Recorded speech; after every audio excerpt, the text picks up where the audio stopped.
Movie के शुरू में हमें मायरा नाम की एक लड़की दिखाई जाती है जो अपने शौहर एडन के साथ अच्छी जिंदगी गुजार रही होती है। इनकी एक भांजी होती है जिसका नाम वानिया था और इन दोनों ने इसे अडॉप्ट कर लिया था क्योंकि कुछ ही दिन पहले वानिया के पेरेंट्स की अजीब तरीके से डेथ हो गई थी। मायरा और एडन बेशक वानिया को बहुत प्यार करते थे लेकिन वो अब भी अपनी माँ को बहुत मिस करती थी और हमेशा उदास रहती थी। एडन की एक टॉय फैक्ट्री थी जहाँ वो ज्यादातर डॉल्स बनाकर बेचता था। कुछ ही दिन पहले उसने एक डॉल बनाई थी जिसका नाम सैब्रीना था और ये डॉल बच्चे बहुत शौक से खरीद रहे थे। एडन ने अपनी बीवी मायरा के लिए बाकी सैब्रीना डॉल से बड़ी एक सेकंड एडिशन सैब्रीना डॉल बनाई थी जो कि बहुत अच्छी थी। मायरा को एडन का दिया हुआ ये तोहफा बहुत अच्छा लगा था। सीन चेंज होता है और हम देखते हैं कि वानिया अपने स्कूल में है। वहाँ उसका एक दोस्त चार्ली गेम खेल रहा होता है। इस बच्चे का नाम डिट्टो था और वो चार्ली की मदद से अपनी ग्रैंड मदर के सोल को रियल वर्ल्ड में बुला रहा था। वानिया को ये सब देखकर बहुत अच्छा लग रहा था। डिट्टो वानिया को बताता है कि इस गेम को खत्म करने के लिए लोगों को प्रे करनी होती है ताकि इस गेम में बुलाई गई सोल्स वापस जा सके। डिट्टो वानिया को iOS ऐप के बारे में भी बताता है जिसकी मदद से सोल्स को ढूंढकर देखा जा सकता था। वानिया चार्ली गेम के बोर्ड को डिट्टो से बोरो कर लेती है। दूसरी तरफ हम वानिया को देखते हैं जो चार्ली गेम की मदद से अपनी मॉम को इस दुनिया में बुला रही थी। वानिया को फील होता है कि उसकी मॉम की सोल रियल वर्ल्ड में आ चुकी है और वो iOS ऐप इस सोल को ढूंढने लगती है। जाहिर है कि ये ऐप फेक थी और वानिया को अपनी मदर की बजाय अपनी आंट मारिया दिख जाती है।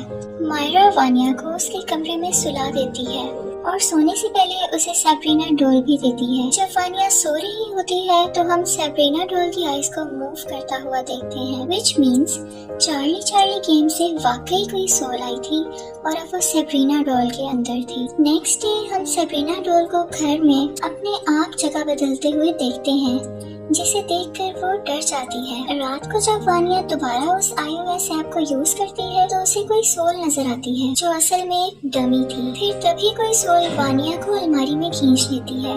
वानिया ये बात सुबह अपनी आंट को बताती है और मायरा वानिया को समझाती है कि उसकी माँ एंटनी अब इस दुनिया में मौजूद नहीं है लेकिन एंटनी वहाँ मौजूद होती है। अगली रात मायरा को अपने घर में एंटनी दिखती है और देखते देखते एंटनी एक डीमन में तब्दील हो जाती है और मायरा को मारने की कोशिश करने लगती है। मायरा चिल्लाते हुए वहाँ से भागती है। ये आवाज सुनकर एडन भी वहाँ पर आ जाता है। ये डीमन इन दोनों पर अटैक कर देती है और ये डीमन किसी तरह भी इनको जाने नहीं देता लेकिन ये लोग अपनी जान बचाकर वहाँ से भाग जाते हैं। अब वो लोग जान गए थे कि उनके घर में किसी तरह का डीमन है तो वो मिस लारास और उनके हस्बैंड मिस्टर रेनार्ड से मिलने जाते हैं जो इनफैक्ट पैरानॉर्मल एक्सपर्ट्स थे। मिस लारास उनके साथ फौरन उनके घर जाती है और वहाँ चार्ली गेम की मदद से एंटनी को वापस उसकी दुनिया में भेजने की कोशिश करती है। इसी दौरान चार्ली गेम के बोर्ड को अपने आप आग लग जाती है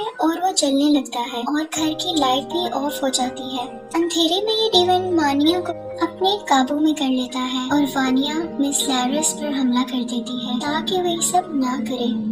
लारास किसी तरह इस हमले से बचते हुए वानिया की बॉडी से इस डीमन को बाहर निकाल लेती है लेकिन ये डीमन अब आजाद होकर इन सब पर हमला करता है। यहाँ इन सब के दरमियान बहुत फाइट होती है और मिस लारास इस डीमन को उसी घर के अंदर बंद कर देती है। लारास से गलती ये हो जाती है कि वो सैब्रीना डॉल को भी अपने साथ बाहर ले आती है और ये डीमन इसी डॉल में आकर इनके साथ बाहर आ जाता है। लारास इस डीमन को पहचान गई थी और वो बताती है कि डीमन का नाम बाकिया है और ये कोई मामूली स्पिरिट नहीं है बल्कि ये डीमन की चाइल्ड है और बहुत ज्यादा पावरफुल है। यहाँ पर हमें वानिया के पेरेंट्स की डेथ के बारे में भी पता चलता है और लारास बताती है कि वानिया की माँ एंटनी को बाकिया ने ही अंडर कंट्रोल कर लिया था और इसी ने वानिया के फादर को भी मारा था। लारास और रेनार्ड दोनों ने मिलकर किसी तरह बाकिया को उसकी दुनिया में भेजा था लेकिन इसी दौरान एंटनी की भी डेथ हो गई थी। वानिया ने चार्ली गेम की मदद से एंटनी को वापस बुलाया था तो बाकिया का डीमन हमारी दुनिया में वापस आ गया था। बाकिया को मारने का सिर्फ एक ही तरीका है कि लारास बाकिया को उसके ट्रू फॉर्म में विरासत में मिले खंजर से मारे जिस खंजर को बाकिया को मारने के लिए ही बनाया गया था। ये खंजर फिलहाल रेनार्ड के पास था रेनार्ड को ये खंजर कई साल पहले एक केव में मिला था, जहाँ इस खंजर को खुद डीमन के जरिए छुपाया गया था। अगले दिन बाग्या का डीमन दोबारा एक्टिव हो जाता है और मायरा को अंडर कंट्रोल कर लेता है। मायरा सब पर चाकू से कई वार करती है और ये सब मिलकर मायरा को किसी तरह उसके घर में वापस लाते हैं। यहाँ लारास मायरा को पकड़ के एक्सोर्सिज्म करती है, जहाँ हमें पता चलता है कि बाग्या डीमन को सबसे पहले हमारी दुनिया में किसी इंसान ने ही बुलाया था। और यहाँ मूवी का रुख बदलता है। असल में कई साल पहले एडन का एक भाई था जिसका नाम आर्का था। इन दोनों के फादर की टॉय कंपनी थी और उनके फादर को हमेशा आर्का के डिजाइन किए हुए टॉयज पसंद आते थे, जिसकी वजह से एडन जेलस फील करता था। जब इनके फादर की डेथ हुई तो उन्होंने अपनी प्रॉपर्टी का 60% आर्का के नाम कर दिया और एडन के हिस्से सिर्फ 40% प्रॉपर्टी आई। इस बात को लेके एडन बहुत दुखी हुआ और वो एक मैजिशियन के पास गया, क्योंकि वो अपने बड़े भाई को काले जादू की मदद से मरवाना चाहता था, क्योंकि उसे पूरी प्रॉपर्टी चाहिए थी। और उसी मैजिशियन ने बाग्या के डीमन को हमारी दुनिया में बुलाया था और इस डीमन को एक ह्यूमन बॉडी चाहिए थी। बाग्या ने पहले आर्का को अंडर कंट्रोल करने की कोशिश की थी, लेकिन आर्का उसके काबू में न आ सका, इसलिए बाग्या के डीमन ने आर्का की बीवी एंटनी को पोजेस कर लिया, यानी अपने काबू में कर लिया। एंटनी और आर्का ही वानिया के पेरेंट्स थे और जब लारास ने बाग्या से मुकाबला किया तो उस दिन एंटनी और आर्का दोनों की डेथ हो गई थी, यानी कि वानिया के पेरेंट्स की मौत का जिम्मेदार यानी रिस्पॉन्सिबल एडन था।